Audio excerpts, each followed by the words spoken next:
So now I just got to work out with the ignition where to get power back into these terminals, the old switch, because I've got no dash lights now. I've got no power to the actual vehicle. So I've got brown here is the ignition switch. This pink one, the pink one here, the main pink one on the new harness, and that's ignition coil. The pink one, I've just piggybacked these because that's how the old ones were. It's going to nothing. The red one is ignition power. The purple one is ignition switch start.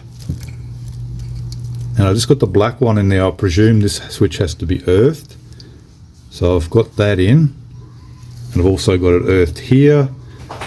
Then in the new harness, I've got another black one that I'm not too sure where the heck that goes. So that's where we're at. Very close.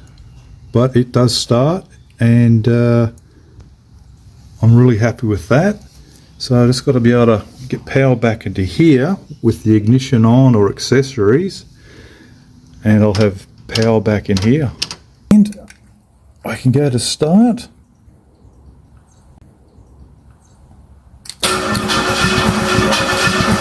Cranking over. And off. Bang, that's brilliant. So now, yeah, I just got to get power back to here and sort out some other bits and pieces. But this is what I'm trying to do. Is the aim is to get this all correct before I mount it back up into its hidey hole